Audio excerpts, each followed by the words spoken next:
Ang kwento ay nagsisimula sa isang lalaki na nagising sa kumpletong kadiliman, litong-lito at hindi sigurado sa kanyang kinaroroonan.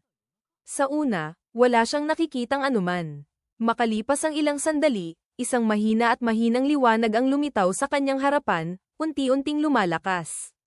Napagtanto niya na ang liwanag ay dumadaan sa loob ng isang itlog. Isang bitak sa shell ang nagbubukas ng tanawin sa labas, at sa pamamagitan nito, nasalayan niya ang isang kagubatan. Lalo lamang nitong pinapalalim ang kanyang kalituhan, lalo na nang matuklasan niyang hindi niya kayang igalaw ang kanyang katawan. Bago pa niya maproseso ang sitwasyon, biglang lumitaw sa kanyang harapan ang isang status screen. Nang mabasa niya ito, natigilan siya sa gulat, klarong tinutukoy ng display na siya ay isang dragon egg. Ang revelasyon ay nag-iwan sa kanya ng pagkabigla. Lumawak ang stat window, at isang banal na tinig ang nagpahayag na ipinapakita nito ang lahat ng kanyang kasalukuyang kakayahan, kasama ang mga numerikal na halaga para sa kailan awan. Litong-lito pa rin, humingi siya ng kasagutan mula sa banal na tinig, tinatanong kung ano ba talaga ang nangyayari sa kanya. Maayos na sumagot ang tinig, sinasabing walang maibibigay na paliwanag sa ngayon dahil siya ay nasa level 1 pa lamang. Lalo itong nagdulot ng kanyang inis. Sa kanyang pagkabigo, bahagya niyang inilipat ang kanyang katawan, na nagdulot upang siya ay matamba mula sa punong kanyang kinatatayuan. Tama siya sa lupa at walang magawa, gumulong pababa sa isang dalisdis hanggang sa siya ay huminto sa isang ilog. Nang siya ay huminto, napansin niya ang kanyang refleksyon sa ibabaw ng tubig. Nang tumingin siya ng mabuti, napanganga siya sa takot nang makumpirma na ang kanyang nakikita sa refleksyon ay, walang duda, isang dragon egg. Dahil naramdaman ang kanyang kalituhan, umatras ang banal na tinig at sa wakas ipinaliwanag ang kanyang sitwasyon.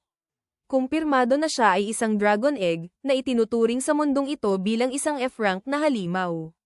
Kung tuluyang mabasag ang kanyang shell, agad siyang mamamatay, kaya kahit ang paglikha ng maliit na butas para sa mata ay isang seryosong panganib. Idinagdag ng tinig na habang ang mga dragon egg ay nasa pinakailalim ng food chain, may potensyal silang umunlad at maging mga nakakatakot na dragon, kung sila ay makaligtas ng sapat na matagal. Ipinaliwanag pa nito na ang mga dragon egg ay paboritong pagkain ng mga halimaw. Dahil wala silang mga paa, ang tanging paraan nila para gumalaw ay ang pag-roll. Kahit matapos marinig ito, nahihirapan pa rin si Ilusha na maunawaan ang kanyang kalagayan. Napagpasyahan niyang delikado ang manatili sa isang lugar, kaya sinimulan niyang mag-roll ng buong bilis upang makatakas.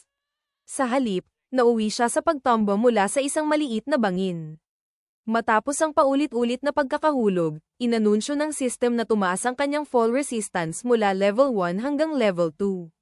Sa kabila nito, kumukonsumo pa rin ng HP ang bawat tama, kaya pinapakita nito ang pangangailangan ng pag-iingat.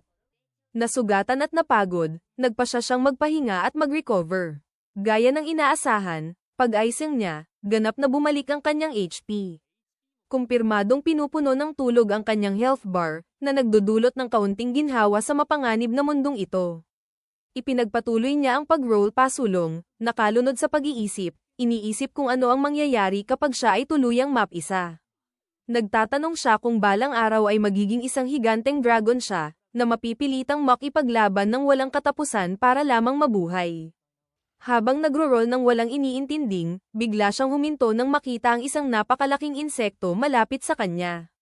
Ramdam ang panganib, agad siyang nagtago sa likod ng puno at inaktiba ang kanyang appraisal skill.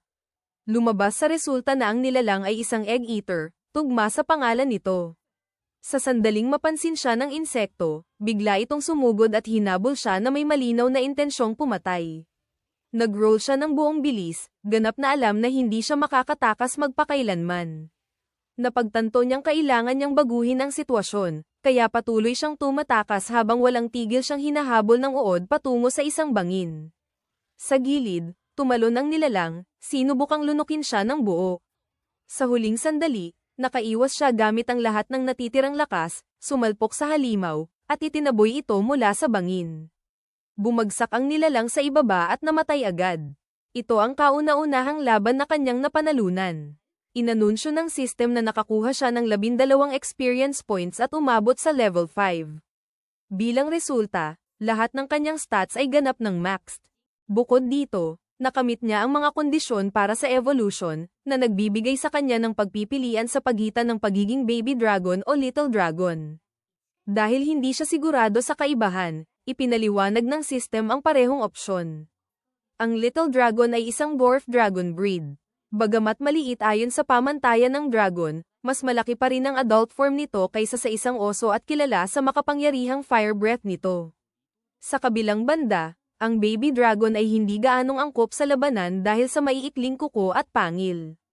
Gayunpaman, taglay nito ang napakalaking potensyal at maaari nitong maging iba't ibang species ng dragon sa hinaharap. Dahil dito, ang mga baby dragon ay lubos na pinapahalagahan at itinuturing na delicacy ng mga halimaw at adventurer, kaya madalas silang target.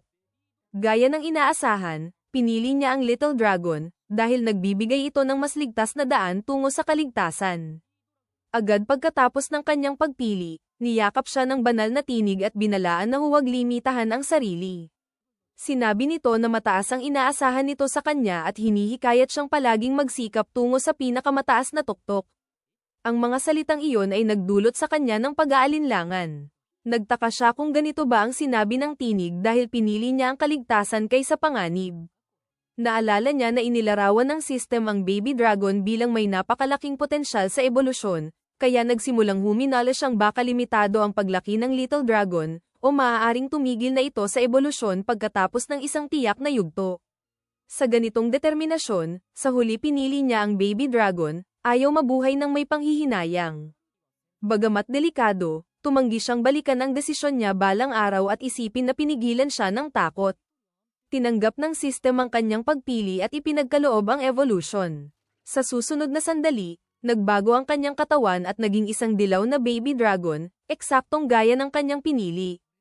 Kasabay ng evolution, nakakuha siya ng maraming bagong kakayahan, at ang lahat ng dati niyang stats ay tumaas ng husto lampas sa dating halaga. Sa kabila nito, hindi bumalik ang kanyang HP at MP, kaya nanatili siyang pagod at nangangailangan ng pahinga. Halos kaagad, kumurad ang kanyang tiyan, na nagpapakita na hindi na niya maaaring balewalain ang gutom. Napalingon siya sa uod na kanyang tinalo kanina, at sa kanyang pagkagulat, ito ay mukhang masarap ngayon. Napagtanto niya na upang lumakas, kailangan niya ng protina, at ang kanyang instinct bilang dragon ang kumilos. Nang walang pag-aalinlangan, nilamon niya ang uod. Pagkatapos kumain, humiga siya at nakatulog.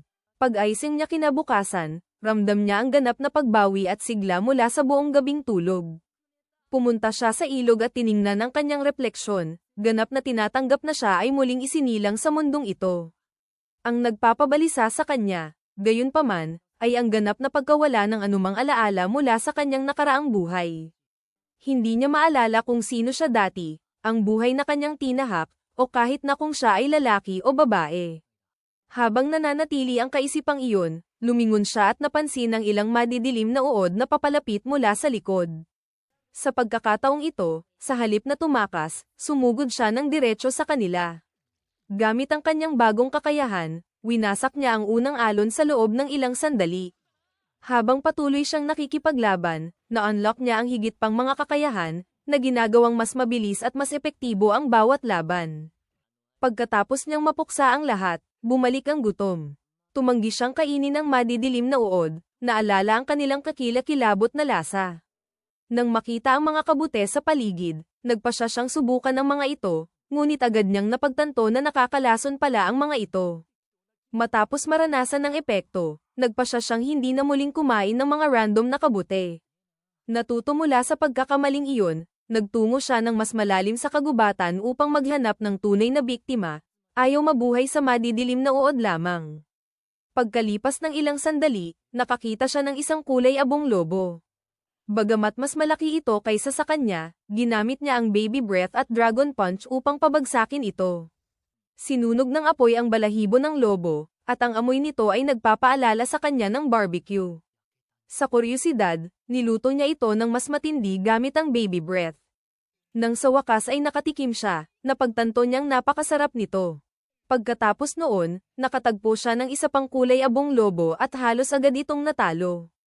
Ang tagumpay na ito ang nagtulak sa kanya na umabot sa level 20 mula sa 25, na nagpapalam sa kanya na kailangan pa niya ng 5 level bago siya muling makapag-evolve. Nang bumagsak ang lobo, inihaw niya ito tulad ng dati at unti-unti niyang napagtanto na nasasanay na siya sa buhay bilang isang dragon. Ang pangangaso, pakikipaglaban, at pagkain sa ganitong paraan ay ngayon ay natural na sa kanya. Sa kabila ng kanyang lumalakas na kakayahan, ang pakikipag-usap lamang sa banal na tinig ay nagdudulot sa kanya ng kalungkutan at pagka-bored. Napagtanto niyang naghahangad siya ng kasama, isang tunay na kaibigan sa kanyang tabi. Ang hangarin na iyon ay natugunan ng mas maaga kaysa sa inaasahan nang biglang marinig niya ang malalayong tinig. Hindi niya maintindihan ang wika, ngunit ang tunog ay nagdulot ng ginhawa, kilala niya ito bilang mga tinig ng tao. Mabilis siyang nagtago sa likod ng isang malapit na puno at sumilip. Nakita ang isang maliit na grupo ng mga adventurer na papalapit.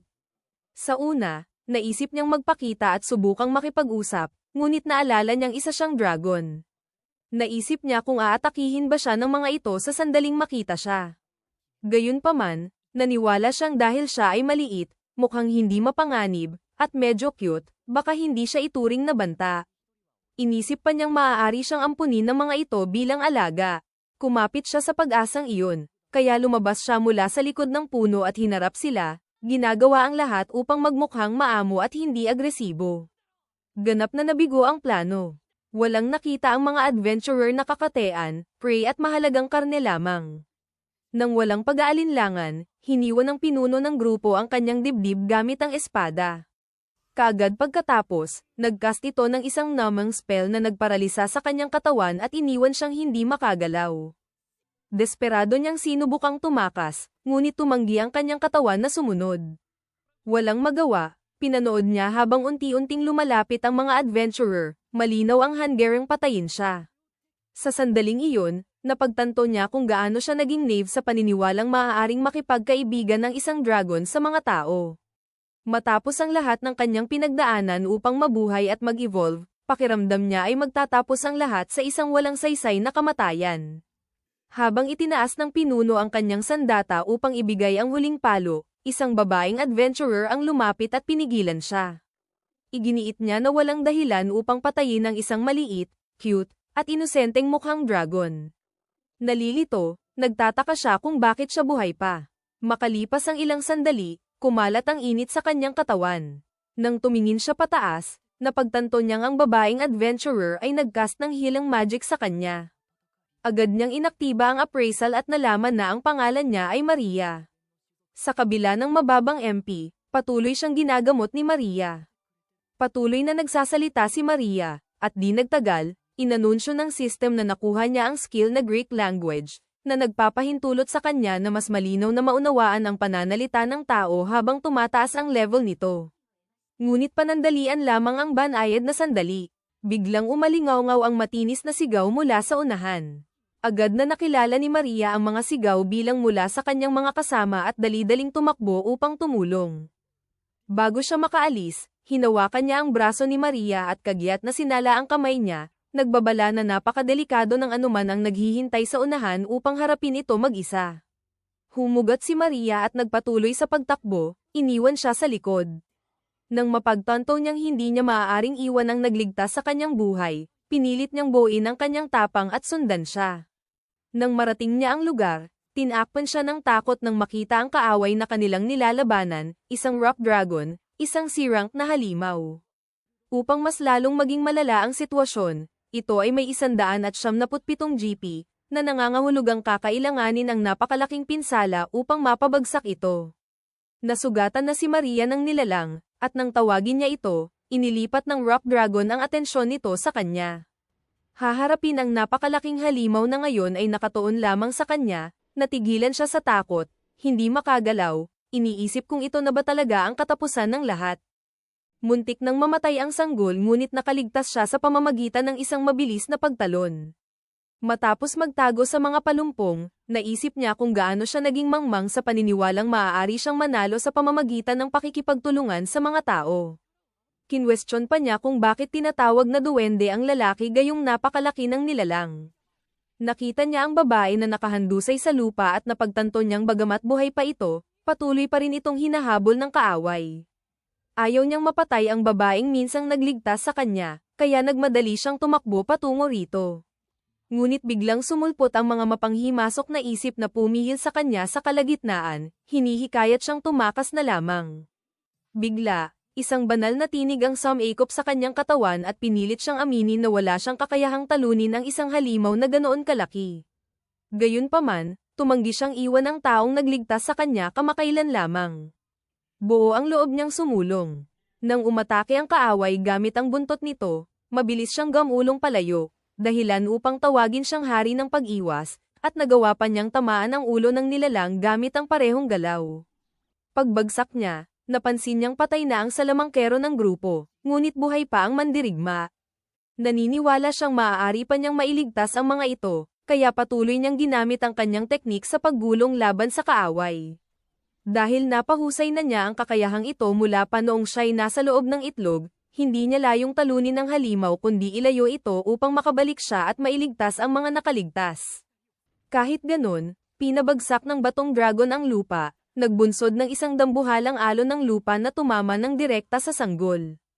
Nagulat siya na ang nilalang ay may kakayahan pang gumawa ng area attack. Napagtanto niyang walang silbi ang puro pag-iwas, kaya tumalon ang sanggol patungo sa kaaway at nagpakawalan ng apoy sa suntok. Agad namang nag-regenerate ang halimaw, malinaw na hindi ito matatalo. Ngunit nakita pa rin ng sanggol ang pagkakataon. Inilipat niya si Myra sa kanyang balikat at naghanda ng tumakas. Tiningnan niya ang lalaki na buhay pa, ngunit dahil alam niyang walang sapat na oras para iligtas ang dalawa, pinili niyang iligtas man lang ang babae. Habang dinadala si Myra sa ligtas na lugar, naramdaman ng dragon ang pagbaba ng HP niya dahil patuloy ang pagdurugo.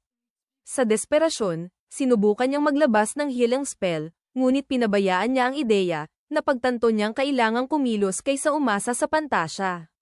Gamit ang matalim niyang pang-amoy, tinunton niya ang direksyon kung saan nagmula si Myra, umaasang makahanap ng ligtas na lugar. Pagkatapos malak ang amoy ng tao, tumakbo siya ng buong lakas. Sa kalagitnaan ng daan, inatake siya ng isang kawan ng mga abo-abo na lobo, walang humpay na humabol hanggang siya'y napalibutan. Walang paraan para makatakas, kaya nakipaglaban ang dragon. Ilang sandali, dahan-daang binuksan ni Myra ang mga mata at nakita ang sanggol na dragon na nakatayo mag-isa laban sa maraming lobo, matindi ang pakikipaglaban upang protektahan siya. Muli siyang nawalan ng malay. Matapos talunin ang mga lobo sa matinding pagsusumikap sa ilalim ng takip ng gabi, ipinagpatuloy ng sanggol na dragon ang pagtakas kasama si Myra sa balikat, ang kanyang katawan ay malapit na sa hangganan ng kakayahan. Pagkarating niya sa punto na halos bumagsak na, nakarating ang dragon sa isang nayon ng tao at sumigaw ng tulong. Sa kasamaang palad, hindi siya maintindihan ng mga tao, at ang narinig nila ay ang nakakatakot na ugong ng isang halimaw. Lumabas ang mga lalaki na may dalang kagamitan sa bukid, at isa sa kanila ay nagtusok ng sibat sa binti ng dragon. Hindi makalaban, tanging pagkakapit kay Myra sa balikat at paghingi ng awa ang kaya niya. Sa kabutihang palad, may isang lalaki ang nakilala si Myra, at napatahimik ang iba. Matapos ang paulit-ulit na pagkabigo sa pakikipag-usap, dahan-daang inilapag ng dragon si Myra sa lupa at tumakas. Nagmadali ang mga lalaki upang silipin si Myra, at nang makita ang malubhang kalagayan niya, tinawag nila si Mariel.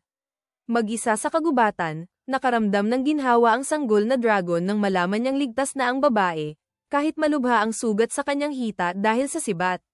Sa sandaling iyon, napagtanto niya na anuman ang kanyang gawin, tinitingnan pa rin siya bilang isang dragon. Bilang kal-iwan, ipinagkaloob ng banal na tinig sa kanya ang titulong maliit na bayani. Pagdating ng araw sa nayon, nagising si Myra matapos ang mahabang pahinga at nakita si Mariel sa kanyang tabi. Dinala siya ng elf doon para sa paggamot, dahil ang kanyang mga sugat ay sapat na kalubha upang mangailangan ng mataas na antas ng puting mahika na matagal nang hindi nagamit. Nawala sa malay si Myra sa loob ng 2 buong araw, patunay kung gaano kaseryoso ang kanyang kalagayan. Habang sinusubukang alamin ni Myra kung sino ang nagdala sa kanya sa nayon, bulong ni Mariel na palagi na niyang pinaalalahanan si Myra na huwag hayaan si Dan na impluwensyahan siya ng ganoon. Tinanong ni Myra ang tungkol sa kanyang mga kasama, at sinabi ni Mariel na patay na si Grants. Natagpuan ang kanyang katawan sa gubat, naduraj ng isang napakabigat na bagay. Idinagdag niya na hindi niya inakala na haamon muli si Da sa isang batong dragon, at sa huli ay itinuturing niya itong kahangalan. Tungkol naman kay Da, hindi natagpuan ng mga lalaki ang kanyang katawan, at base sa sitwasyon, malamang na kinain siya. Naniniwala na siya na lamang ang nakaligtas, hindi napigilan ni Myra ang pagluha, sinisisi ang sarili sa kabiguan na mapaniwala si Da na bumalik. Sa kabila ng lahat, nakaramdam ng ginhawa si Mariel na buhay pa ang babae, batid na hindi kailanman sumusunod si Da sa iba. Gayunpaman, iginiit ni Myra na hindi masamang tao si Da. Ang labis niyang hinangaan ay palaging siya ang nangunguna sa pakikipaglaban sa mga halimaw na nagbabantang sa Myra sa nayon, kaya't naging malaking impluwensya siya sa mga bata. Ngunit, may kakaibang pakiramdam sa araw na iyon sa gubat. Dati, nakita ni Myra si Don na nagtatalo sa isang lalaki sa tavern matapos sabihin na hindi siya kayang talunin ng isang batong dragon, dahil nakatakas siya mula sa isa noon. Nainis, ipinagtanggol ng adventurer na nangyari iyon 10 taon na ang nakalipas at iginiit niyang kayanan niyang patayin ang halimaw. Dahil dito, hinanap ni Da sina Grants at Myra, hinihikayat silang sumama sa isang dragon hunt. Iginiit niya na aprobado ni Mariel ang ekspedisyon. Pinaalalahanan siya ni Myra na malinaw na sinabi ng elf na huwag siya susunod kung balak niyang harapin ang isang batong dragon. Gumamit si Da ng emosyonal na pamimilit, sinasabing siya at si Grants ay huhuliin ang halimaw kahit paano, at na kung wala si Myra, malamang na mamamatay sila. Nag-alala para sa kanyang mga kaibigan, pumayag si Myra sa kondisyon na umatras sila kung masyadong malaki ang panganib. Ng panghihinayang, sinabi ni Mariel na namatay si Da dahil sa kanyang labis na kayabangan. Gayunpaman, nagpapasalamat siya na nakaligtas si Myra at nakarating sa nayon kahit malubha ang kanyang mga sugat. Tinanong ni Myra kung may nagdala sa kanya pabalik, ngunit sinabi lang ng elf na inatake siya ng isang halimaw sa labas ng nayon. Nalito, naalala ni Myra na nawalan siya ng malay noong atake ng batong dragon at nagising lamang ngayon, kaya imposible na nakabalik siya mag-isa. Iginiit ni Mariel na ito ang katotohanan, dahil walang sino mang taga-nayon ang pumasok sa gubat ng gabing iyon maliban sa ekspedisyon. Ayon sa kanya, natagpuan si Myra na walang malay sa pasukan ng nayon, halos atakihin ng isang halimaw, hanggang sa takutin ito ni Gregory. Hinarap sa mga katotohanan ito, napagpasyahan ni Mariel na nawala ang alaala ng kaibigan niya dahil sa matinding trauma. Habang sinusubukang alalahanin ni Myra ang mga pangyayari, isang panandali ang larawan ng isang sanggol na dragon na nakikipaglaban sa mga lobo ang dumaan sa kanyang isip. Tinanong niya kung ano ang hitsura ng halimaw na umatake sa kanya, ngunit hindi makasagot ang elf, dahil nawala na ito nang dumating siya. Samantala, nagising ang maliit na bayani at nagulat nang makita na ganap nang naibalik ang kanyang kalusugan, isang bagay na hindi niya inaasahan dahil sa tindi ng kanyang sugat. Patunay ito ng kalamangan ng pagiging dragon, dahil walang tao ang makaka-regenerate ng ganoon kabilis. Nag-aalala siya para kay Myra at iniisip ang kalagayan nito. Bagamat nailigtas niya ito, alam niyang madali rin siyang namatay laban sa dambuhalang nilalang. Kahit na nag-evolve na siya, hindi pa rin siya kalaban nito. Kung mas malakas lamang siya, maaaring iba ang kinalabasan ng lahat. Dahil sa pagkaalalang ito, nagkaroon ang sanggol na dragon ng matinding hangering lumakas. Sa pagtupad sa layuning ito, nag-isip siya ng isang tusong plano upang akitin ang maraming shadow worm sa iisang lugar para makakuha ng XP. Isinabit niya ang isang worm sa puno, pinipilit itong gamitin ng kakayahang call allies, at eksaktong kinokontrol kung saan lalabas ang mga palakpak na bumubuo ng perpektong bitag. Dahil sa taktika na ito, ipinagkaloob sa kanya ng banal na tinig ang titulong Path of Evil, isang gantimpala na hindi niya pinahalagahan. Gayunpaman, hindi maaaring sayangin ng maliit na dragon ang pagkakataong nilikha niya at sinalakay ang mga halimaw.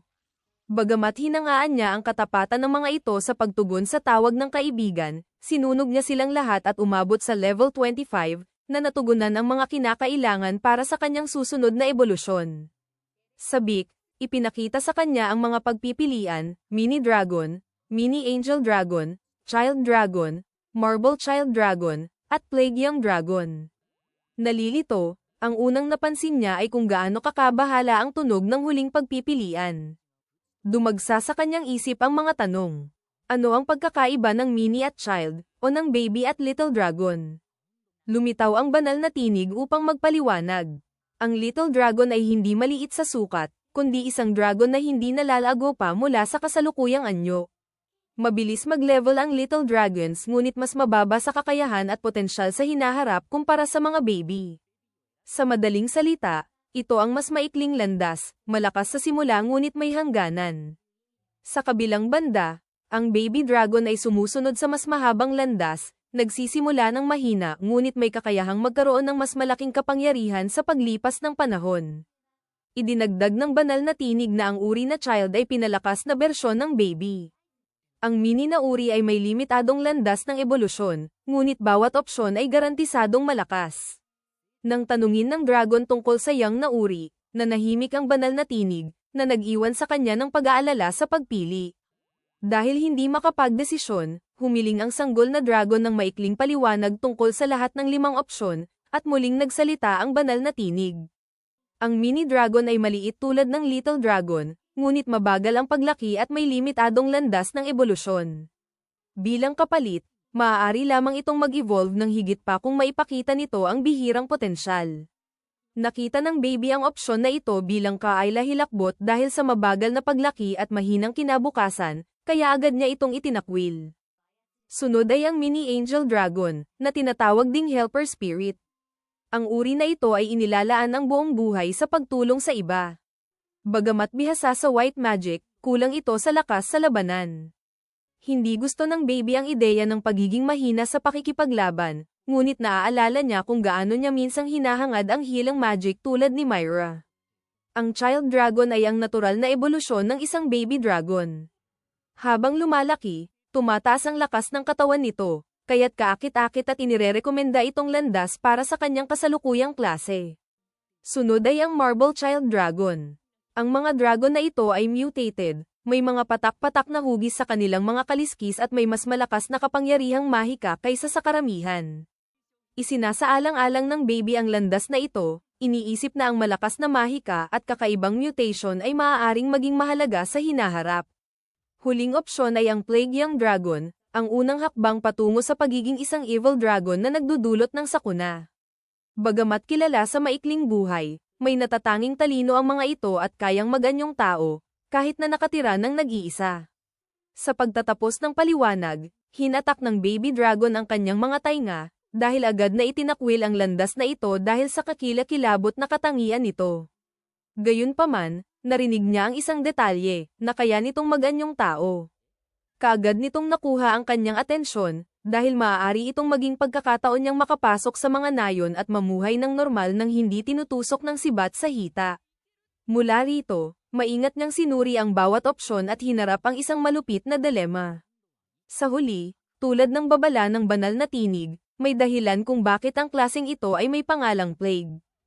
Sa isang banda, alam ng inakay na isa itong napakasamang ideya, ngunit labis siyang nag-aalala para kay Maria at nais magkaroon ng anyong tao upang makapamuhay ng tapat kasama ang kanyang mga kaibigan. Kung pamaalyaman, maaari naman siyang bumalik sa dati. Sa pasyang iyon, pinili ng batang dragon na mag-evolve bilang isang plague dragon. Pagkatapos ng pagbabago at makita ang kanyang refleksyon sa tubig, agad siyang nagsisi. Mukha siyang purong kasamaan. Pagkatapos, inihayag ng divine voice na tumaas ang antas ng kanyang status check, kaya maaari na niyang suriin ng detalyado ang bawat kakayahan. Umabot sa level 2 ang mismong tinig, at nakamit niya ang flight at dragon scale dust. Ang kanyang bite ay nag-evolve bilang poison fangs, kasama ang ilang bagong abilidad na halos sumobra sa kanya. Sa huli, natanggap niya ang titulong Calamity, habang ang villain ay umangat sa level 2. Hindi pa natag sa napili niyang uri, hinanap niya sa kanyang mga kakayahan ng human transformation, ngunit wala ito, ang kapangyarihang pinakanais niya. Dahil sa desperasyon, humingi siya ng sagot sa divine voice, ngunit sinabi nitong hindi pa maaaring ibunyag ang ganoong impormasyon sa kanyang antas. Matapos magpahinga upang ayusin ang kanyang isip, tinanong niya ang tunay na pagkakakilanlan ng tinig, ngunit muli itong tumangging magpaliwanag. Pagkatapos, tumuon siya sa dragon scale dust. Ayon sa divine voice, sa pagaspas ng kanyang mga pakpak, maaari siyang magpakawala ng nakapanghihinang miasma na kumakalat sa paligid niya. Sa pinakamataas na lakas, kaya niyang lasunin ang buong mga bansa sa simpleng paglipad lamang sa itaas. Pagkarinig nito, iwinasiwas ng batang dragon ang kanyang mga pakpak at agad na nalanta ang isang bulaklak, dahilan upang mapagtanto niyang isa na siyang naglalakad na bioweapon. Pagkatapos, nagtanong siya tungkol sa pestilent breath. Ipinaliwanag ng divine voice na naglalabas ito ng nahawa ang hangin diretso sa mukha ng kalaban. Nagdudulot ito ng matinding debuff, mabilis kumalat, at minsang nagpabagsak ng isang buong sibilisasyon. Habang lalo siyang naniniwalang siya na ang kontrabida, tinanong ng batang muling isinilang kung may titulo ba siya na hindi masama. Inilarawan ng tinig ang una, mini-hero. Ibinibigay ito sa mga gumagawa ng maliliit na gawa ng tapang at kabutihan na maaaring humantong sa tunay na pagiging bayani. Bahagya nitong pinapalakas ang pinsala ng ilang sandata at malaki ang impluwensya sa kanyang ebolusyon. Umaasang mailalayo siya ng titulong ito sa kadiliman, tinanong ng Plague Dragon ang tungkol sa villain. Ayon sa tinig, ibinibigay ito sa mga malulupit na mamamatay tao na nagiiwan ng tambak na bangkay. Pinapalakas nito ang dark type na kapangyarihan, pinapahirap matutunan ng banal na mahika, pinapababa ang regeneration, at malakas ding humuhubog sa kanyang ebolusyon. Sa takot, nagpumiglas ang batang dragon sa lupa, kumbinsidong pinili niya ang pinakamasamang landas. Samantala, ininspeksyon ni Myra at Mariel ang mga bato ng proteksyon sa paligid ng nayon. Ang mga batong ito ay bumubuo ng hadlang na pumipigil sa mga banta. Sa totoo lang, isang antang-antang lamang ito na sa ilalim ng kamalayan ay nagtataboy sa mga nilalang na pumasok, ngunit hindi ito epektibo laban sa may matibay na kalooban o malinaw na layunin. Nagtataka si Maria kung talagang sinubukan ng maliit na nilalang na protektahan siya. Dahil nakalusot pa rin ito, nagpa siya si Mariel na hindi na dapat mangyari muli. Lumipat sila sa susunod na bato upang mapalakas ng elf ang proteksyon gamit ang isa pang spell. Sa sandaling iyon, inamin ni Maria na naramdaman niyang iniligtas siya ng maliit na dragon sa kagubatan. Tinanong ng elf kung siya ba'y nagiging maikakabit sa isang halimaw, at mabilis itong itinanggi ni Myra. Ipinaliwanag ni Mariel na ang mga halimaw ay nag-i-evolve sa bagong anyo at lumalakas sa bawat pagbabago. Umuusbong sila sa pamamagitan ng pangangaso, at bawat uri ay may level cap. Kapag naabot ang limitasyon, tumataas ang kanilang ranggo, at inuulit ang siklo, habang patuloy na lumalakas. Nahihirapan si Myra na paniwalaan na natuklasan ng mga tao noon ang lahat ng ito. Hindi maintindihan ni Mariel ang kanyang pagkagulat, dahil ipinaliwanag na niya ito 11 taon na ang nakalipas. Paalala ni Myra, 5 taon pa lamang siya noon at sobrang liit kaya kailangan niyang tumingala para lang makatingin sa mata ng elf. Dahil pakiramdam niya ay pinagtatawanan, tumitig si Mariel kay Myra na parang iniisip ang paghihiganti. Itinabi muna iyon, at dagdag pa niya na may ilang bihirang tao na nakakarinig ng divine voice at nakakabahagi ng kaalaman tungkol sa mga halimaw, level, at kakayahan. Sa ganitong paraan nagsisilbi ang mga santo at bayani sa sangkatauhan, ipinapasa ang lahat ng nalalaman. Sa huli, bawat nilalang ay naghahangad ng kapangyarihan, at lalo itong nagiging mabagsik at mapanganib. Kahit na iniligtas ng dragon si Myra, naniniwala si Mariel na balang araw ay babaliktad ang mga pangil na iyon laban sa kanya. Ang mga halimaw ay sumusunod lang sa instinct. Asahan na kikilos sila ng tulad ng tao ay kahangalan. Imposible ang pakikibuhay ng magkasama ng tao at halimaw. Samantala, tumangging sumuko ang batang Plague Dragon matapos maunawaan na papunta na siya sa landas ng kontrabida. Sa halip, nangangako siyang mag-evolve ng mas mabilis at bumalik sa tamang daan. Tulad ng mga bayani sa kwento, nais niyang maging bayani, hindi demonyong Panginoon. Higit sa lahat, kailangan niyang matutunan ang human transformation para makarating sa nayon ni Maria. Lumisan siya upang manghuli ng XP at mabilis na mag-level up. Ngunit lalo pang lumala ang kanyang kapalaran. Habang naglalakad sa kagubatan, bigla siyang nahuli sa isang sapot. Kung kaya nitong pigilan ng isang dragon, siguradong kasing lakas ang may-ari nito. Lumitaw ang isang higanteng gagamba, handang balutin ang kanyang biktima gamit ang D-rank na lakas. Nakapit sa sapot, nagduda siya kung kaya niyang talunin ang ganoong kalakas na nilalang. Nang sumabog ang mas maraming sapot patungo sa kanya, mabilis siyang kumilos, nagpalabas ng mahinang hininga na sinunog ang likuran ng gagamba. Nasunog din ang paligid na sapot, kaya napilitan siyang mag-roll sa lupa para patayin ang apoy, ngunit nakakuha siya ng fire resistance sa proseso. Nagkaroon ng burn ang gagamba, kaya naging bukas siya. Tumalon ang may pakpak na dragon at sinaksak gamit ang paralytic venom claws. Gayunpaman, bumaba lamang sa kalahati ang HP nito, kaya nakumbinse siyang hindi niya kayang manalo. Gamit ang panandaliang paralisis ng gagamba, tumakas siya sa pinakamabilis na bilis. Ilang sandali, nakawala ang gagamba at naghabol sa kanya. Sa kabutihang palad, naalala ng batang plague dragon na na-unlock na niya ang flight. Tumalon siya at ipinasiklab ang lahat ng lakas ng kanyang pakpak, sinusubukang lumipad. Ngunit hindi pa rin siya makalipad at bumagsak muli, napilitan muling mag-roll palayo. Lumipas ang 10 minuto, at nagpatuloy ang habulan. Tinapon niya ang pag-asa na mapapagod ang gagamba. Tumaas sa level 3 ang kanyang kakayahang roll, pinabilis ang kanyang pagtakas at nakamit ang titulong Chicken Run. Naiinis sa duwag na pangalan, halos hindi siya nakapag-react bago makita ang isang bangin sa harap niya. Masyado siyang mabilis para huminto at hindi pa rin maaasahan ang flight, kaya iisa na lang ang kanyang pagpipilian. Yumuko siya, mas mabilis na nag-roll, at tumalon, umaasang matatawid ang bangin.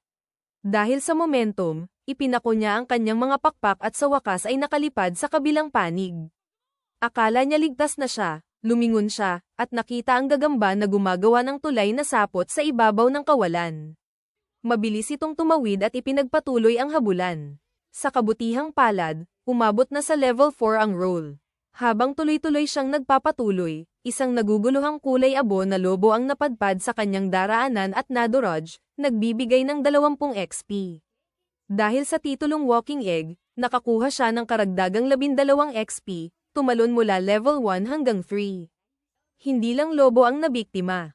Lahat ng nasa kanyang daraanan ay nadodge habang patuloy siyang nag-roll, nag-iipon ng XP hanggang sa umabot siya sa level 8, sapat na ang lakas para posibleng harapin ang halimaw na humahabol sa kanya. Dahil sa panganib, hinarap ng batang plague dragon ang gagamba at sinuri ang kanyang mga kakayahan. Isa ang nakakuha ng kanyang pansin, double venom, kahit hindi niya alam ang epekto nito. Simple lang ang kanyang plano, lumapit at gamitin ang buong lakas ng baby breath. Biglang naglabas ng 2 kulay na usok ang gagamba, malamang ay double venom. Dahil sa kanyang resistances, kaya pa rin niyang gumalaw, pero delikado kung matagal siyang ma-expose. Naghihintay ang gagamba na siya ay bumagsak. Nauunawaan niyang hindi alam ng gagamba ang kanyang resistance, nagpanggap siyang patay, umaasang mahihikayat ito. Buong puso niyang ginawa ito, kahit parang katawa-tawa kung mabibigo. At gumana ito. Lumapit ang gagamba. Sa malapit na distansya, pinasabog niya ang baby breath, nilamon ito ng apoy, at tinapos gamit ang hampas ng buntot. Dahil sa pagkatalo nito, tumalon siya sa level 14, isang malaking pagtaas. Umangat sa level 3 ang baby breath, at dahil ginamit niya ang buntot, nakuha niya ang kakayahang dragon tail. Ngunit, patuloy siyang nag-aabang para sa human transformation, ngunit tinapos ng divine voice ang mga anunsyo nang wala ito. Sa pagkadismaya, kinuha ng maliit na dragon ang lobo na nadodge niya kanina at naghanap ng kanlungan. Nakakita siya ng isang kuweba, tumawag upang tiyakin kung may nakatira, at walang sumagot. Umupo siya sa loob at nagpatok ng apoy para ihawin ang karne. Bagaman gusto niya ang inihaw na pagkain, naiinis siya sa amoy, kaya piniga niya ang katas ng ilang prutas na nakita niya kanina, umaasang mapapaganda nito sa pamamagitan ng maanghang na aroma. Matapos timplahan ng karne gamit ang prutas, lubos na bumuti ang lasa. Ipinagmamalaki ng batang dragon na natuklasan niya ang paraan para i-upgrade ang kanyang pagkain. Dahil walang tao sa kuweba, inangkin niya ito bilang base habang naghahanap pa ng mas maraming pulang prutas. Gayunpaman, masisira ang mga ito sa mamasa-masang loob, kaya mas mainam na patuyuin ang mga ito sa labas. Sa simpleng ideyang iyon, nakamit niya ang titulong Master Chef, na nagpaparamdam sa kanya na pinapanood ng divine voice ang bawat galaw niya. Matapos mapunan ng tiyan, inisip ng mini-hero na mapapaborin niya ang nayon sa pamamagitan ng pagluluto. Ngunit tumama ang realidad. Ang kanyang matutulis na kuko, pangil, at nakakatakot na mga mata ay hindi talaga nakakaengganyo. Hindi niya kayang lumapit sa mga tao sa ganitong anyo. Dati ay mukhang cute siya bilang hatchling. Ngayon, Mukhang halimaw na siya. Nag-aalinlangan siyang makikilala pa siya ni Maria. Dahil desperado, nagmamakaawa ang Plague Dragon sa langit para sa human transformation, pagod na sa pagiging kontrabida ng sangkatauhan. Walang sumagot. Samantala, sa isang tavern sa Nayon, narinig ni Myra mula kay Mr. Burt's na nakita si Dao malapit sa isang lawa habang nanguhuli siya ng isda. Sa gitna ng panghuhuli, biglang dumaan si Dao, nagbulong sa sarili, at nawala sa mga palumpong. Nang marinig ang kwento, inakala ng mga kaibigan ni Mr. Burt's na lasing ito at nagbibiro lamang, dahil araw-araw itong umiinom. Iginiit ng mangingisda na malinaw niyang nakita ang nangyari. Napansin ang hindi mapakali na ekspresyon ni Maria. Sinabi ng isang lalaki na huwag siyang sisihin, ngunit sinabi niya na ayos lang siya at umalis nang hindi nagpapaliwanag. Mabilis na sinabi niya kay Mariel na papasok siya sa kagubatan para hanapin si Dao. Tumanggi ang elf, nagbabala na masyadong delikado iyon. Kung buhay pa si Dao, nakabalik na siya ngayon. Iminungkahi ni Maria na bumuo ng search party, ngunit ayaw ng nakatatanda na panganib ang dagdag na buhay. Nang makita ang kanyang desperasyon, ipinangako ni Mariel na hihilingin sa Adventurers Guild na imbestigahan ito sa halip. Kinabukasan, matapos kumain at magpahinga, naramdaman ng batang Plague Dragon na handa na siyang mag-evolve pa at tuluyang makamit ang human transformation. Habang naghuhugas ng mukha sa isang lawa, napansin niya ang isang kakaiba malapit sa pampang, tila parang slime. Nang suriin niya ang status nito, isang matinding sakit ang tumama sa kanyang ulo. Kasabay nito, tumaas ang status view mula level 3 hanggang 4. Gayunpaman, hindi pa rin niya mabasa ang mga katangian ng gelatinous na nilalang. Bago niya namalayan, naghiwa-hiwalay ang mga piraso ng slime mula sa pangunahing katawan at inatake ang butiki. Agad na tumakas ang batang Plague Dragon dahil sa instinct at nagtago sa likod ng isang puno. Nang makahinga, naalala niyang bahagya niyang nasuri ang status ng nilalang, wala naman itong espesyal. Kaya nagpasya siyang umiwas sa gulo at dumaan sa ibang ruta. Habang gumagala sa gubat, may nakita siyang ligaw na garapon na pumukaw sa kanyang kuryosidad. Baka may prutas o pagkain sa loob. Ngunit bigla itong nagpakilalang halimaw, isang tardig jar, mukhang pagong na parang banga. Hindi sigurado kung garapon o pagong, sumugod ang lumilipad na butiki gamit ang Dragon Punch.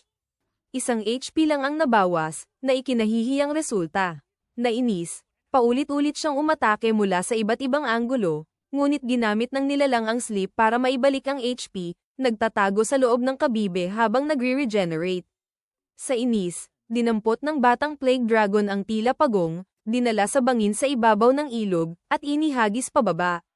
Nakakuha siya ng 36 na experience points at, dahil sa Walking Egg title, may dagdag na puntos, kaya umakyat mula level 14 hanggang 15.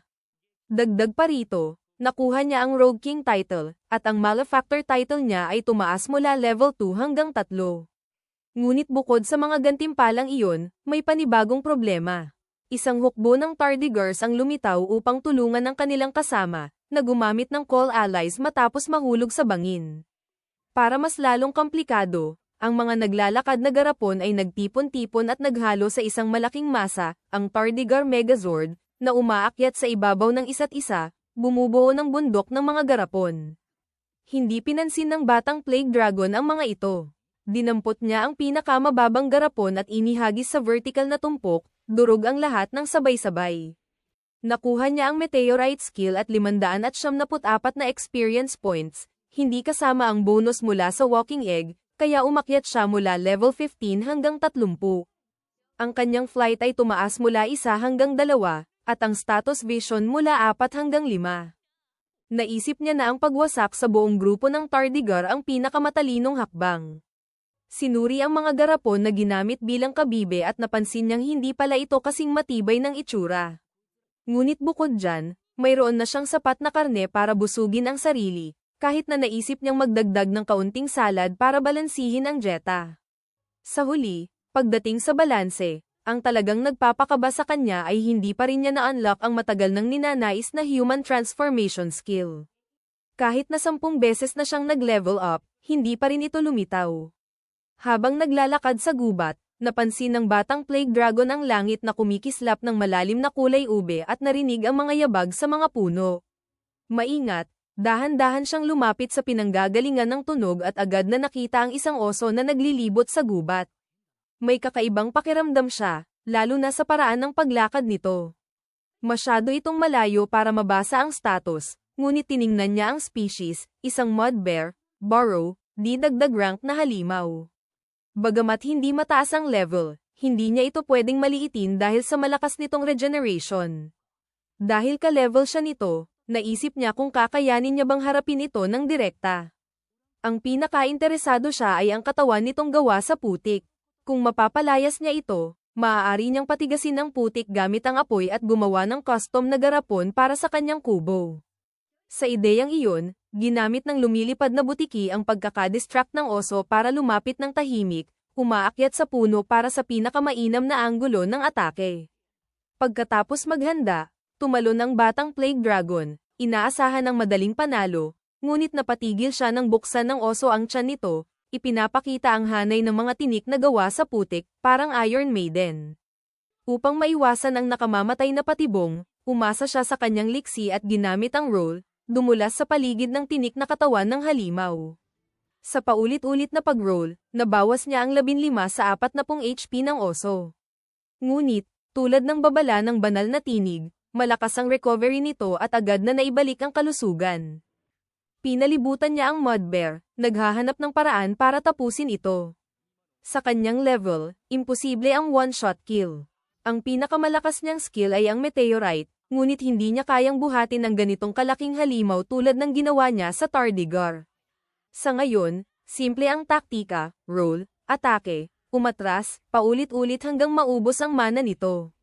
Sa inis, naglabas ang mud bear ng sandstorm.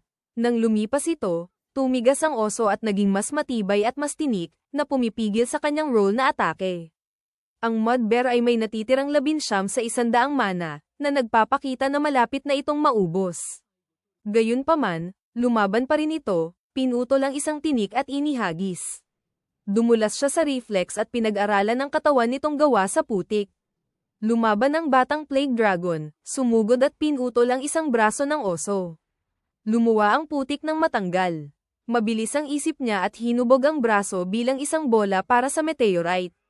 Tinamaan niya ito, natunaw ang itaas na bahagi ng oso at natapos ang laban. Nakakuha siya ng 150 XP, doble dahil sa Walking Egg title, kaya umangat mula level 30 hanggang 33, at nakuha ang Nutcracker title, malamang dahil sa meteorite. Gaya ng plano, ginamit niya ang putik ng oso para palamutian ang kanyang kubo, at gumawa pa ng clay oven. Matapos sindihan ng kahoy, naghanap siya ng pagkain at nakakita ng lightning mushroom, na ayon sa banal na tinig, sumisipsip ng lahat ng sustansya mula sa puno at hindi nagbubunga. Sa kabila ng pagiging parang surot, ang lightning mushroom ay masustansya at masarap, ngunit may nakakaparalis na lason. Dahil wala siyang resistensya, itinapon ito ng batang Plague Dragon at nagpatuloy sa paghahanap ng pagkain. No-distract siya at muntik nang matapakan ng isang nakatagong carnivorous na halaman, ngunit mabilis siyang tumugon at pinutol ito sa dalawa. Ipinaliwanag ng banal na tinig na kaya nitong lamunin ang mga hayop ngunit hindi nito matuno ang asin, na naiipon sa puting bahagi ng ugat nito. Dahil mahalaga ang asin sa pagluluto, itinabi niya ang ugat. Samantala, sa tarangkahan ng nayon, nag-iisip ng malalim si Maria sa sinabi ni Mariel.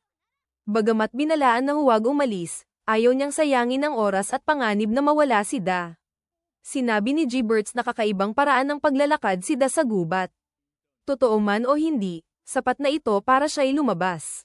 Patuloy pa rin niyang sinisisi ang sarili sa hindi pagpigil kay Da. Sa daan, inatake siya ng Shadow Worm, ngunit sinunog niya ito gamit ang Fireball. Pagkatapos, pinaalalahanan niya ang sarili na manatiling kalmado. Pagpapatuloy sa paghahanap ng pagkain, natagpuan ng batang Plague Dragon ang Shrew Monster, isang mabilis na mandaragit na umaatake sa mga Bia Hero. Ang lasa ng karne nito ay ginawang pinapahalagahan itong delicacy, kaya tuwang-tuwa siyang inangkin ito. Di naglaon, natuklasan niya ang isa pang kakaibang kabute, Moret Troha. Hindi tulad ng karaniwang C-grade na kabute, ito ay A-rank. Kapag maayos na naaalagaan, kaya nitong ibalik ang ekonomiya ng isang bansa. Nagdudulot din ito ng matinding euphoria. Ilang siglo na ang nakalipas, ang paghahalo nito sa stimulants ay lumikha ng maraming adik. Nang marinig iyon, agad niyang sinunog ang buong patch, na nagtataas ng kanyang mini-hero title mula level 1 hanggang 2. Samantala, nagkubli si Maria habang dumaraan ang isang kawan ng lobo, at nagpatuloy pagkatapos nilang lumipas. Kasabay nito, natagpuan ng batang plague dragon ang prutas na Pipros, paborito dahil sa amoy nitong nagpapalakas ng gana at dating pinapahalagahan na parang ginto bilang pampalasa. Nag-ani siya ng ilan para dalhin sa bahay. Pagdating sa bahay, si Myra ay nakalayo na sa kanya, at mas lalo pang napalalim sa gubat. Habang mas lumalalim, mas tumataas ang panganib, kaya napagpasyahan niyang muling silipin ang mga lugar malapit sa nayon bago bumalik. Pagbalik ng batang plague dragon sa kanyang kubo, ginamit niya ang lightning mushroom bilang pinagmumulan ng kuryente para liwanagan ang kuweba. Ang oven ay sapat na init para patigasin ang putik na hinubog niya bilang mga palayok.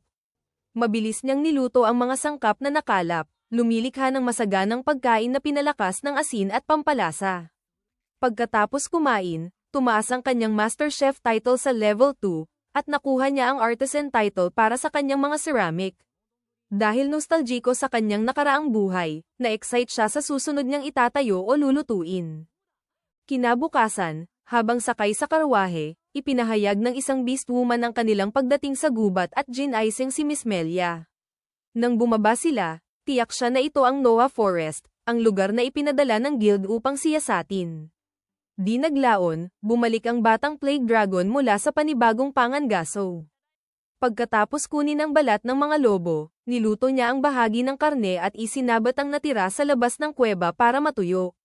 Hindi nagtagal, ninakaw ng mga unggoy ang mga karne, na labis niyang ikinainis. Kailangan niyang gumawa ng paraan para hindi na ito mangyari. Nagluto siya ng nakal-alasong timpla mula sa mga kaina-hinalang kabute at ibinabad ang karne bilang pain para sa mga magnanakaw. Sa puntong ito, kaya na niyang tukuyin ang nakal-alasong halaman gamit ang kanyang mini-hero title, kahit walang tulong ng banal na tinig. Ipinagpaliban muna iyon, natuklasan niya ang isang parang larangan ng malinis at magandang mga bulaklak, perpekto para palamutian ang kanyang kubo, mga bulaklak na napakaganda na tila pinapawi ang sakit ng mundo. Habang humahanga siya, may isang nilalang na sumulpot mula sa ilalim ng mga petals. Tinutukoy ng status panel na ito ay si Lerta, ang Poison Princess, na may kakayahang maglabas ng walang katapusang nakamamatay na lason. Nag-atubili siyang lumapit, ngunit sumugod si Lerta at kinuha ang kanyang balikat. Ang lason ay nagtataas ng kanyang poison resistance mula level 3 hanggang 4, ngunit ang lakas nito ay nagpabagsak sa kanya sa lupa, nagpapamanhid sa kanyang galaw. Naisip niya kung kakaiba ba ang lasong ito kumpara sa karaniwan. Sa nararamdaman niya, mas matindi ang pinsalang dulot nito kaysa dapat. Bumibigat ang katawan niya, hirap ang paghinga, at bumabagal ang isip. Isang malinaw na katotohanan ang naunawaan niya, kung mananatili siyang nakahandusay at walang gagawin, tiyak ang kamatayan. Natakot siya, pero pinilit nitong manatiling gising ang isipan. Pinwersa niyang mag-isip kung paano mabubuhay. Pagkaraan ng maikling sandali, nakapagpasya siya. Ang tanging paraan ay alamin pa ang tungkol sa itim na butiking lamason sa kanya. Kapag naintindihan niya ang nilalang, baka makahanap siya ng lunas. Dahil sa pag-asang iyon, tumawag siya ng appraisal. Sumagot ang banal na tinig at nagsimulang magpaliwanag. Sinabi nitong ang nilalang ay isang halimaw na D-rank. Kilala ito sa malupit na paraan ng pangangaso. Nilalason nito ang biktima, saka tumatakas imbes tapusin agad. Kapag tuluyan ng umepekto ang lason at wala ng laban o patay na ang biktima, saka ito babalik upang lamunin ang labi. Nagpatuloy ang tinig sa pagbibigay ng mahalagang detalye. Ipinaliwanag nitong ang halimaw na kilala bilang Venom Princess ay lumilikha ng lason sa sarili niyang katawan, ginagawa ito sa patuloy na pagkain ng mga nakal-alasong sangkap. Gayunman, may isang kritikal na kahinaan. Ibinunyag ng banal na tinig na ang likido mula sa katawan ng Venom Princess ang tanging kilalang panlunas sa lason nito. Sa sandaling iyon, nagbago ang lahat. Lubos niyang naunawaan ang kalagayan. Kung nais niyang mabuhay, kailangan niyang hulihin ng buhay ang Venom Princess at gamitin ang likido nito bilang lunas. Wala nang ibang paraan. Salamat sa kanyang poison resistance, hindi pa siya tuluyang walang laban. Kahit nanghihina, Nakakagalaw pa siya gamit ang natitirang lakas. Inactivate niya ang roll skill at gumulong sa kagubatan. Gaya ng inaasahan, hindi siya tinantanan ng Venom Princess.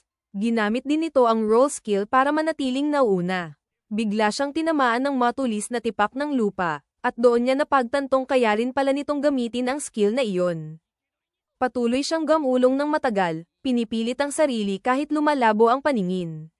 Pagkatapos, biglang sumagi sa isip niya ang isang alaala, ang bangin na nilundagan niya noon habang hinahabol ng higanteng gagamba. Doon siya nakaisip ng plano. Gagamitin niya muli ang parehong paraan, ngayon laban sa Venom Princess.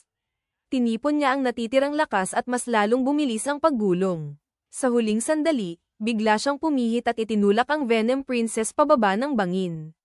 Habang nahuhulog ito, nakaramdam siya ng ginhawa, ngunit agad iyong napalitan ng takot. Naalala niyang ang likido ng katawan nito ang tanging lunas niya. Kapag namatay ito sa bagsak, siya rin ang mamamatay. Walang pag-aatubili, tumalon siya kasunod nito. Sa ere, muling sumiklab ang lason sa katawan niya, mas matindi kaysa dati. Mabilis na naubos ang lakas, at parang anumang sandali ay titigil ang mga braso at paa niya. Pero tumanggi siyang sumuko. Tinipon niya ang huling kapangyarihan at ginamit ang puwersa ng baby breath skill.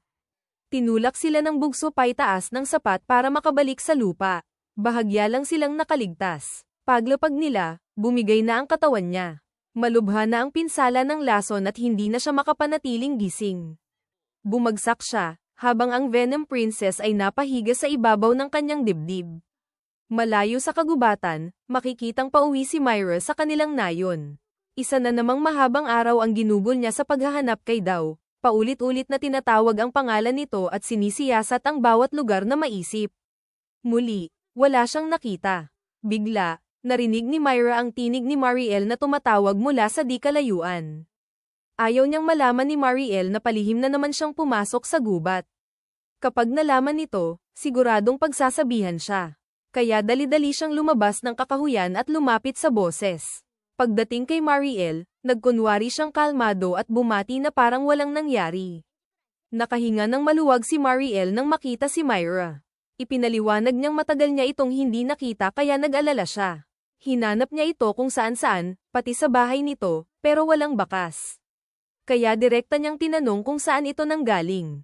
Ayaw ni Myra na malaman ang totoo, lalo na mag-isa siyang naghahanap kay Daw sa gubat. Sinabi niyang sinipon lang siya kanina kaya lumabas siya para maglakad at magpahangin. Nakinig si Mariel, pero hindi lubos ang paniniwala. May kakaiba sa sagot. Pakiramdam niya, palihim na naman itong pumasok sa gubat. Dahil dito, tinanong niya kung naghahanap ba ito kay Daw sa kakahuyan. Agad na umiling si Myra. Inulit niyang naglakad lang siya dahil masama ang pakiramdam. Dahil seryoso ang mukha nito at walang ebidensya, wala nang naitugon si Mariel. Tinanggap na lang niya ang paliwanag at nagpa siyang maniwala. Pagkatapos, nagpalit siya ng usapan at nagbahagi ng bagong balita. May grupo raw ng mga adventurer na papunta na upang magsiyasat sa gubat at hanapin si Daw. Mga profesional na ang bahala, kaya hindi na dapat mag-alala si Myra. Marahan niya itong hinikayat na ipaubaya sa kanila ang paghahanap at unahin ang sariling kaligtasan. Tumango si Myra at nakinig, kahit puno pa rin ng pag-aalala ang dibdib niya. Samantala, sa kailaliman ng gubat, dahan-dahan siyang nagising. Nang lumino ang paningin, nakita niya ang Venom Princess na nakaupo sa harap niya.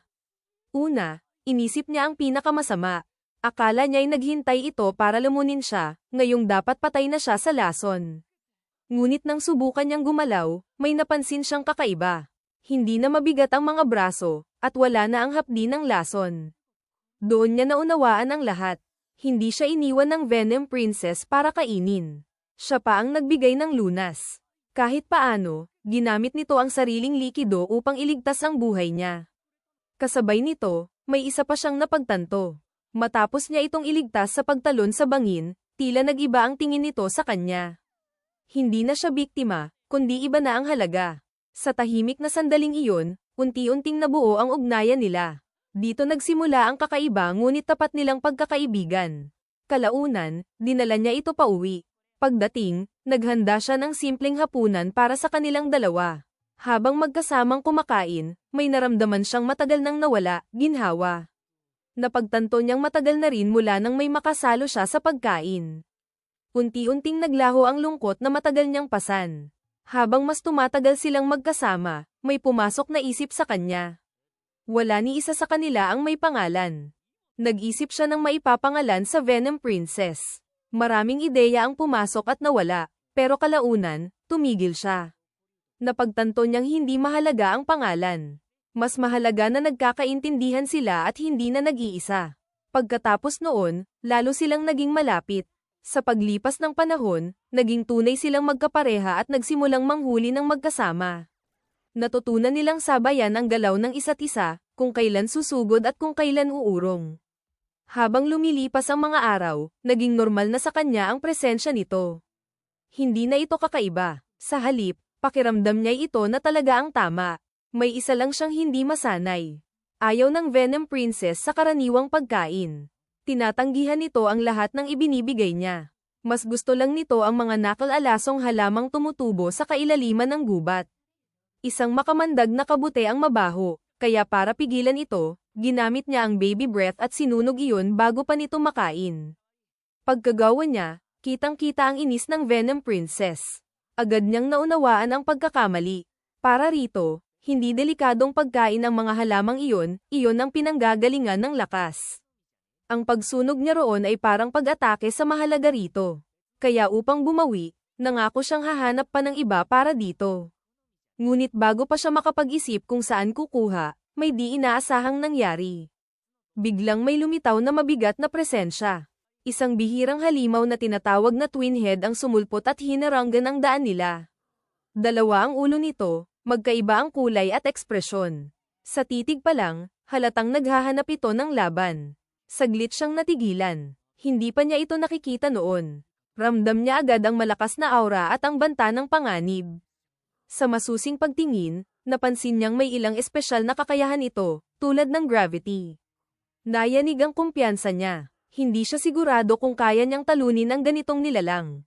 Pumasok ang duda sa isip niya, pero hindi niya ito hinayaang manaig. Kahit nasa harap ang panganib, hindi siya o ang Venom Princess Nezuko. Nagpalitan sila ng tingin at tahimik na nagkasundo na lalaban ng magkasama. Gumawa sila ng simpleng plano. Haharapin niya ng direkta ang twin head para maaga ang atensyon nito, habang magtatago ang Venom Princess sa puno at hihintayin ang tamang sandali para umatake gamit ang lason. Sumugod siya at unang umatake, sinusubok ang lakas ng halimaw. Agad gumanti ang twin head. Malakas ang kontra, sapat para itulak siya paatras at mapaatras upang mabawi ang balanse. Bago pa siya makakilos muli, biglang ibinuka ng asul na ulo ang bibig nito at nagsimulang maglunsad ng mahika. Isang kumikislap na magic circle ang lumitaw sa ilalim niya, at saglit lang, biglang tumaas ng husto ang gravity sa paligid. Bumagsak siya sa lupa habang halos hindi na makaya ng katawan ang bigat. Parang 100 beses ang bigat niya. Hirap siyang gumalaw, at sumisigaw sa sakit ang mga kalamnan. Nang tila maipit na siya, kumilos ang Venom Princess mula sa pinagtataguan. Nagpakawala ito ng putikang palaso na may lason patungo sa twin head. Naputol ang spell at naglaho ang gravity. Nakalaya siya. Sa sandaling makagalaw muli, tumalon siya ng buong lakas at pinakawalan ang baby breath diretso sa twin head, tinamaan ito ng harapan. Inasahan niyang matatapos na ang laban. Ngunit sa gulat niya, biglang nag-regenerate ang sugat ng halimaw. Kahit na bigla, hindi siya nataranta. Sa halip, nakaramdam siya ng ginhawa. Sa maikling sagupaan, may mahalaga siyang natutunan. Ang asul na ulo ang gumagamit ng mahika, habang ang pula ang para sa pisikal na atake. Dahil dito, alam na niya ang susunod na hakbang. Mas tiyak at mas matalino. Diretso siyang sumugod muli, kumagit ang pulang ulo sa kanya. Kumalat ang sakit sa katawan, pero hindi siya sumigaw. Plano niya iyon. Habang abala ang pulang ulo sa pagkagat, pinaihit niya ang katawan at nagpakawala ng mabilis at malakas na uppercut diretso sa asul na ulo. Tumama ng malinis ang suntok at nawalan ng balanse ang asul na ulo. Ang maikling siwang na iyon lang ang kailangan ng Venom Princess. Tumalon siya mula sa pinagtataguan at kumagit diretso sa asul na ulo, naghatid ng matinding lason. Umungal sa sakit ang twin head at agad ginamit ang regeneration. Sa una, tila naghihilom ang sugat, pero may kakaiba. Kahit nagbabalik ang laman, Patuloy pa ring bumababa ang HP nito. Mas malakas ang lason kaysa sa paggaling nito. Pagkakita nito, unang beses siyang nakaramdam ng kumpiyansa. Sigurado siyang kanila na ang laban. Biglang gumawa ng di inaasahan ang Twin Head. Sa asul na bahagi lang kumalat ang lason, kaya para pigilan ito, kinagat ng pulang ulo at tuluyang pinilas ang asul na ulo. Natigilan siya sa gulat, hindi makapaniwala sa nasaksihan. Saglit siyang nakahinga. Wala na ang asul na ulo, kaya hindi na ito makakagamit ng mahika. Pero panandalian lang ang ginhawa. Bahagi pala ng kakayahan ng Twin Head ang pagsakripisyo ng isang ulo. Kahit naputol, buhay pa rin ang asul na ulo. Pagbagsak sa lupa, agad itong gumalaw mag-isa. Walang sinayang na oras, bumaling ito at hinabol ang Venom Princess. Susugod sana siya para tulungan ito, pero hinaranggan siya ng pulang ulo. Napilitan siyang manatili at lumaban. Dahil wala na ang mahika, naging purong lakas at teknik ang labanan. Mabangis ang pag-atake ng pulang ulo, sunod-sunod ang kagat at hagupit. Sinagot niya ito ng maingat na galaw at matutulis na kontra, tumatangging umatras. Hindi nagtagal ang laban. Sa karanasan at tamang tiyempo, nakahanap siya ng siwang at pinakawalan ang Nutcracker technique. Eksaktong tumama ang atake at tuluyang pinatay ang pulang ulo. Pagkatapos ng katahimikan, muling bumilis ang tibok ng puso niya. Naalala niya ang isa pang ulo. Biglang kumabog ang dibdib sa takot, nasa panganib pa ang Venom Princess. Siya lang ang nag-iisa niyang kaibigan mula nang dumating sa mundong ito. Sa sandaling iyon, wala na siyang pakialam kung maging tao muli o makakuha ng bagong kapangyarihan. Tahimik siyang nakiusap na sana'y buhay pa ito. Naghanap siya ng desperado. Pagkalipas ng tila napakahabang oras, may nakita siyang galaw. Gumapang palabas ang Venom Princess mula sa likod ng palumpong, malubha ang sugat pero buhay. Bumuhos ang ginhawa sa kanya. Bago pa niya ito maabot, biglang sumulpot ang asul na ulo mula sa likuran at sumugod para tapusin ito. Hindi na siya nag-isip. Gamit ang hubad na kamay, sinunggaban niya ang asul na ulo at dinurog ito ng buong lakas, tuluyang tinapos ang banta. Nang matapos ang lahat, agad niyang nilapitan ang Venom Princess at niyakap ito ng mahigpit. Sinabi niyang wala na siyang pakialam kung maging tao pa. Ayos lang maging dragon, basta makasama lang siya. Sa sandaling iyon, umalingaw-ngaw sa isip niya ang tinig ng sistema, ipinapahayag ang pagtaas ng mga stat. May idinagdag pa itong huling mensahe, na unlock na niya ang human transformation. Nanlaki ang mata niya sa gulat. Samantala, sa nayon, abala sina Myra at Mariel sa paghahanda para sa pagdating ng mga adventurer. Naisip ni Myra kung anong klaseng tao ang darating, dahil bihira silang magkaroon ng bisita. Bigla, may kumatok sa pinto. Ilang sandali pa, pumasok ang mga adventurer.